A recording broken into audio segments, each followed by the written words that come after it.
Bienvenidos a Jesús te cuenta, un lugar para conversar sin miedo, con los grandes pensadores de la historia. Aquí vamos a hablar de verdad, de sentido y de las preguntas que todos nos hacemos, aunque pocos se atreven a decir en voz alta. Si no quieres perderte estas conversaciones, suscríbete al canal y deja un like. Empezamos. Hoy tengo frente a mí a alguien muy especial. Un hombre que entendió que las preguntas pueden ser más peligrosas que las respuestas.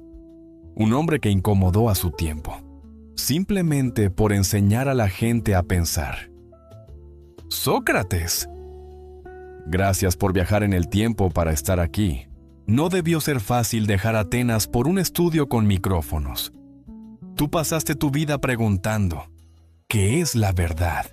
¿Qué es el bien? ¿Y qué significa vivir correctamente? Yo hablé de amor, de fe, de perdón, pero también de conciencia, libertad y responsabilidad personal.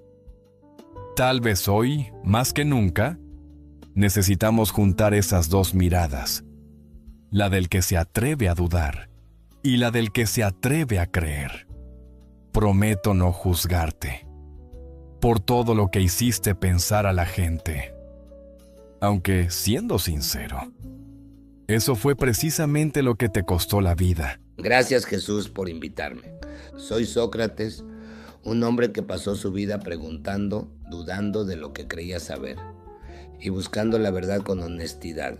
Muchos me recuerdan por mis preguntas, ¿no? Pero hoy estoy aquí para escuchar, porque si alguien habló de Dios, no como una idea, sino como una vida, fuiste tú. Hablemos de Dios, o mejor dicho, de aquello que muchos llaman Dios, porque en mi tiempo, y sospecho que también en el tuyo, los hombres discuten con pasión si existe o no, pero rara vez se detienen a preguntar, ¿qué están buscando realmente cuando pronuncian ese nombre? Tal vez porque la pregunta no es cómoda. Preguntar si existe una fuerza superior, un origen, un padre, implica aceptar que no somos el principio de todo. En Atenas observé algo curioso. Cuando los hombres no comprendían el mundo, lo llenaban de dioses, y cuando creían comprenderlo, intentaban expulsarlos. Pero incluso entonces algo permanecía, la intuición de que el orden no es casual, de que la vida no es solo accidente. Esa intuición es profunda. No nace del miedo, sino del asombro. El problema es que muchos buscan a Dios como una respuesta intelectual, como una fórmula que cierre el misterio, no como una presencia que lo transforme. Yo nunca afirmé saber si los dioses existen, tal como los describen los poetas, pero sí sospeché siempre que si existe un principio creador, no puede ser pequeño, ni caprichoso, ni indiferente a la virtud. Si hay un origen, debe ser bueno, o al menos orientado al bien. Ahí nos encontramos, porque cuando hablo del Padre, no hablo de una fuerza lejana que mueve el universo, como quien mueve piezas en un tablero. Hablo de una fuente viva, de algo que no solo crea, sino que llama. Entonces no preguntas primero si existe, sino cómo se responde a él. Exacto. Porque para muchos, Dios es una idea que se discute. Para otros, una tradición que se hereda. Pero vivirlo exige algo más. Dejar de ser el centro.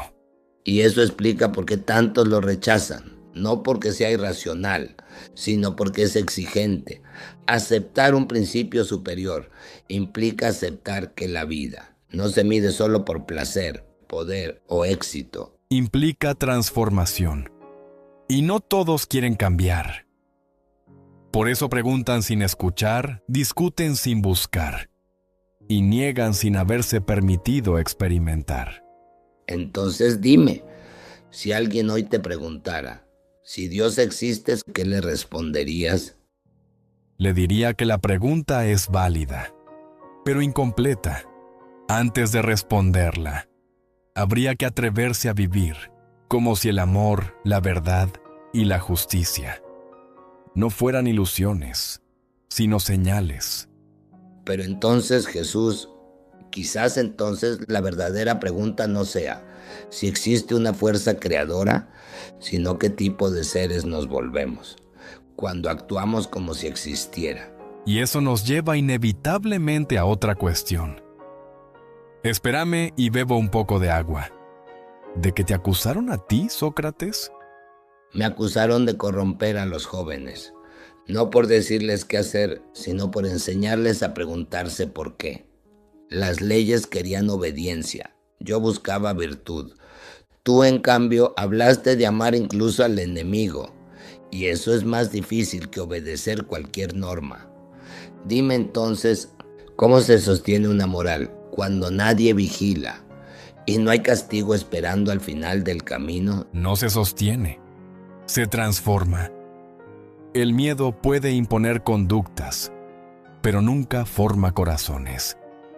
El miedo hace que el hombre actúe bien, solo cuando lo observan.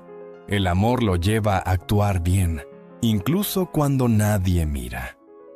El miedo crea obedientes, el amor crea responsables. Entonces, el bien no nace de la ley escrita, ni del castigo prometido, ni del premio ofrecido. Porque si alguien es justo, solo por temor a sufrir, ¿sigue siendo justo cuando el temor desaparece? El bien verdadero nace cuando el hombre elige, aunque podría no hacerlo, no porque deba, sino porque comprende.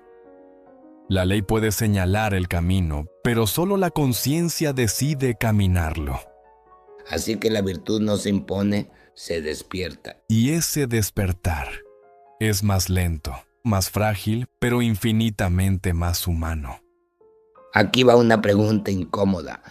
Si existe un Dios bueno, si hay un orden superior, si el mundo no es un accidente, ¿por qué el sufrimiento?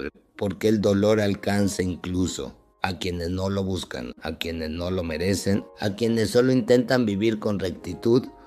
Porque un mundo sin dolor también sería un mundo sin elección real, sin riesgos, sin posibilidad de perder, sin la opción de fallar.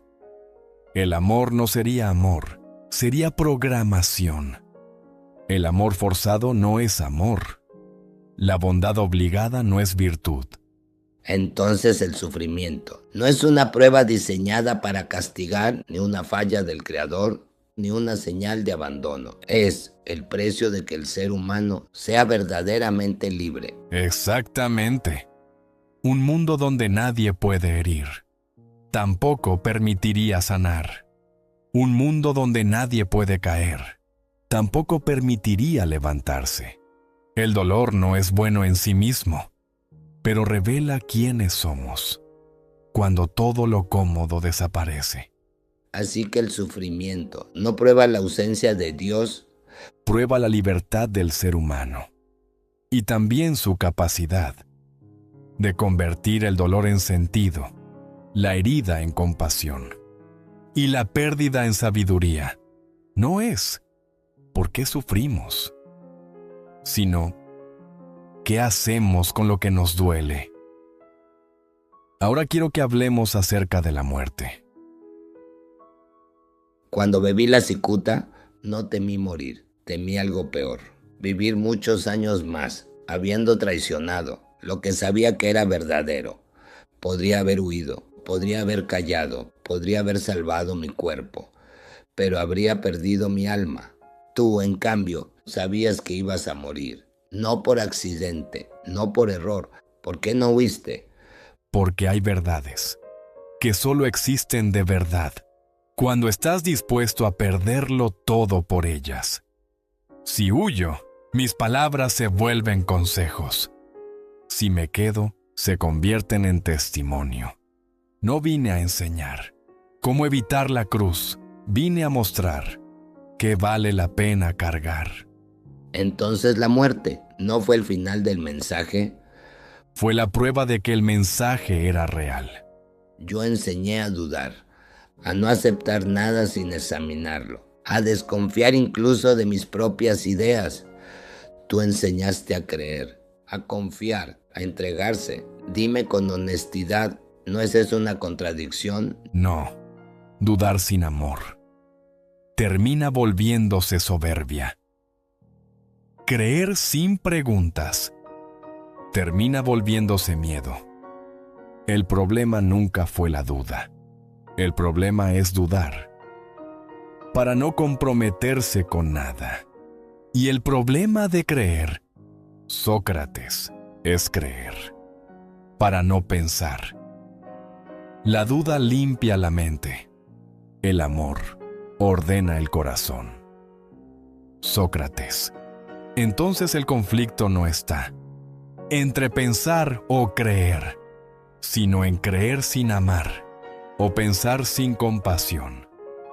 Así que, ¿qué necesita el mundo hoy? Personas que piensen profundamente y amen radicalmente. No fanáticos, no cínicos, seres humanos completos. Tal vez hoy no necesitemos más respuestas. Respuestas sobran, opiniones también. Tal vez necesitamos mejores preguntas. Preguntas que no se respondan con palabras, sino con la forma en que vivimos y el valor de vivirlas incluso cuando incomodan. Gracias por estar aquí. Esto fue Jesús te cuenta. Si esta conversación te hizo pensar un poco más lento, dudar un poco más profundo, o mirarte a ti mismo con más honestidad, entonces valió la pena.